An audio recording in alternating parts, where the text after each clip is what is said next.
તો આ સ્વાદિષ્ટ અને ખૂબ જ પોચા એવા દૂધીના થેપલા બનાવવા માટે મેં અહીંયા અડધી દૂધી લઈ લીધી છે, જેને હું પહેલાં છોલી લઈશ અને પછી એને છીણીની મદદથી સરસ રીતે છીણી લઈશ.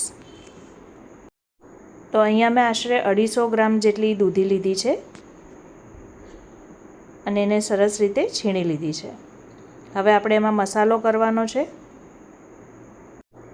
તો અહીંયા આપણે અડધી ચમચી જેટલી હળદર ઉમેરીશું, 2 ચમચી જેટલું લાલ મરચું,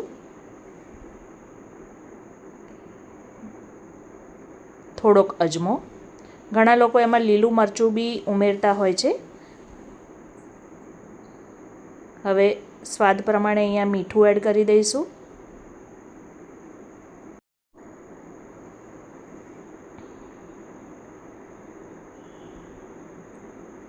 એક ચમચી જેટલી મેં અહીંયા ખાંડ એડ કરી છે.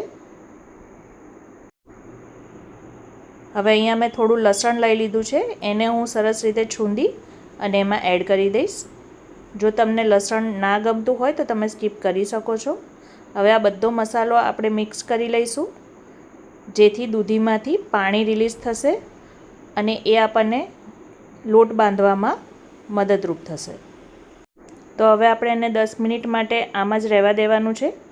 ઘણા લોકોનો આ થેપલાનો લોટ ઢીલો થઈ જતો હોય છે. એનું કારણ એ જ હોય છે કે એ લોકો મસાલો પહેલાં કરતા નથી, જેથી પાણી લોટ બાંધ્યા પછી રિલીઝ થાય છે અને એનાથી લોટ ઢીલો થઈ જાય છે. એટલે આપણે મસાલા પહેલાં કરી લેવાનો છે દૂધીમાં, અને એનું પાણી એકવાર રિલીઝ થાય પછી એમાં આ રીતે ઘઉંનો લોટ એડ કરીને થોડું મોણ નાખીને રોટલીના લોટ જેવો સોફ્ટ લોટ આપણે અહીંયા બાંધવાનો છે. તો દૂધીમાંથી પાણી રિલીઝ થયું હતું એટલે આપણે હવે અહીંયા બહુ પાણી ઉમેરવાની જરૂર નહીં પડે.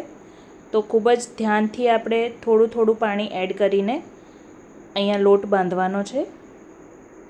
ઘણા લોકો આમાં દહીં બી ઉમેરતા હોય છે. જો તમારે દહીં નાખવાની ઈચ્છા હોય તો 2-3 ચમચી દહીં બી ઉમેરી શકો છો. તો હવે સરસ એવો લોટ આપણો બંધાઈને રેડી થઈ ગયો છે. જુઓ, આ પ્રમાણેનો લોટ આપણે બાંધવાનો છે. હવે આપણે એને ઢાંકીને 10 મિનિટ સાઈડ પર મૂકીને લોટને સરસ પલળવા દઈશું. અને પછી તમને જે સાઇઝના થેપલા બનાવવા હોય, નાના મોટા, એ સાઇઝના લુવા કરી અને આપણે સરસ રીતે એને વણી લઈશું.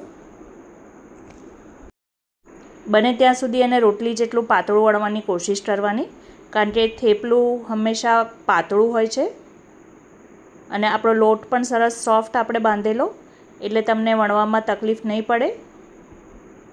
ખાસ કરીને એની કિનારીઓ આપણે પાતળી કરવાની છે.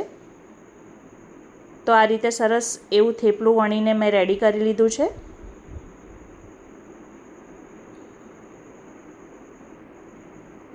તમે જોઈ શકો છો કે એ કેટલું સરસ પાતળું વણાયું છે. તો હવે આપણે તવા પર એને બંને બાજુ સરસ રીતે ગોલ્ડન બ્રાઉન થાય ત્યાં સુધી શેકી લેવાનું છે. અહીંયા ગેસની ફ્લેમ તમારે મીડિયમ ટુ હાઈ રાખવાની છે. એનું ધ્યાન રાખવું, કારણ કે જો સ્લો ફ્લેમ પર તમે એને શેકશો તો એ કડક શેકાશે. તો આ એક ટીપ તમારે ધ્યાનમાં રાખવાની છે કે જ્યારે પણ તમારે થેપલા, ઢેબરા, પરાઠા સોફ્ટ બનાવવા હોય તો એને ફાસ્ટ ફ્લેમ પર શેકવાના, અને જો એને કડક કરવા હોય તો સ્લો ફ્લેમ પર શેકી શકો છો. તો ગરમા ગરમ એવા આપણા મેથીના થેપલા બનીને રેડી થઈ ગયા છે. જો તમને આ રેસીપી પસંદ આવી હોય તો એને લાઇક ને શેર જરૂરથી કરજો. Thank you for watching.